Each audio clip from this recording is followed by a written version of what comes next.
মানুষকে হাসলেই বেশি সুন্দর লাগে, কিন্তু সবসময় চাইলেই তো হাসা যায় না। ঠিক তেমনি আকাশটা রৌদ্রে ভরা থাকলেই বেশি ভালো লাগে, মেঘলা থাকলে কিন্তু একটুও ভালো লাগে না। সো হ্যালো এভরিওয়ান, আসসালামু আলাইকুম। কেমন আছেন সবাই? এই তো সকালবেলা ঘুম থেকে উঠেই ভিডিওটা শুরু করেছি। এই তো আপনাদের ভাইয়া সকালবেলা অনেক কিছু বাজার করে নিয়ে এসেছিল, সেখান থেকে অল্প কিছু চিংড়ি মাছ বের করে নিয়েছি। এখন এইগুলোকে হাতে বেছে নেব, এরপর মূলা দিয়ে রান্না করব। আর এই তো খাওয়ার পরে কিছু থালা বাসন ছিল, সেগুলোকেও ধুয়ে নেব। আর এইদিকে কালকে যে বেলে মাছগুলো কেটে রেখেছিলাম সেইগুলোকেও ভালো করে ধুয়ে নেব। চিংড়ি মাছটাও ধুয়ে রেখেছি, আর বেলে মাছের ভিতর কয়েকটা ফাঁসে মাছ ছিল, সেগুলোকে ধুয়ে সরিয়ে রাখবো। এই যে শীতের দিন, কালকে প্রচন্ড মেঘ ছিল আর অল্প অল্প বৃষ্টি হচ্ছিল, একেবারেই কিন্তু ভালো লাগছিল না।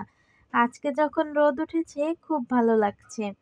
এই তো কথা বলতে বলতে চচ্চড়ির তরকারিটাও বসিয়ে দিয়েছি। পেঁয়াজ আর কাঁচামরিচ দিয়ে লবণ হলুদ দিয়ে হাত দিয়ে একটু মাখিয়ে নিলাম মাছগুলো দিয়ে। তারপর তেল দিয়ে আরও একটু মাখিয়ে এরপর পানি দিয়ে দেব।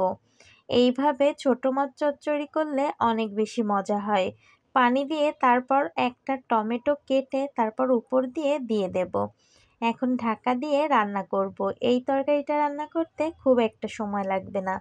এইদিকে মূলা রান্না করব, এজন্য মূলাটাকে আগে ভালো করে ধুয়ে নিচ্ছি।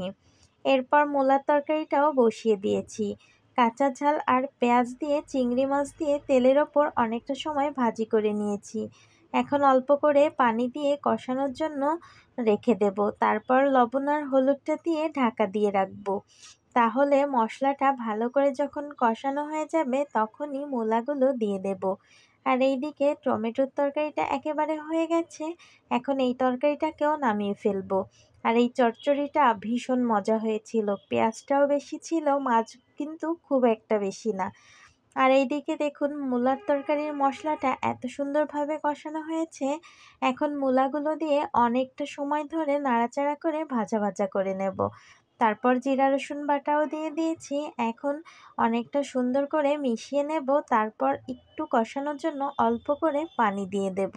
অল্প করে কষানোর জন্য পানি দিয়ে দিলাম। এখন অনেকটা সময় ধরে ভালো করে কষিয়ে নেব। আর আমি কিন্তু বেশিরভাগ তরকারি কষিয়ে রান্না করি, এতে আমার কাছে অনেক ভালো লাগে। এই তো দেখুন ভালো করে কষিয়ে নিয়েছি, এরপর ঝোলও দিয়ে দেব। আর ঝোলটা দিয়ে আরও কিছুক্ষণ রান্না করব। তারপর কিন্তু আমার তরকারিটা একেবারে হয়ে যাবে। যাই হোক, আজকের ভিডিওটা এই পর্যন্ত। সবাই ভালো থাকবেন, সুস্থ থাকবেন। দেখা হবে অন্য কোনো ভিডিওতে। আল্লাহ হাফেজ। আসসালামু আলাইকুম।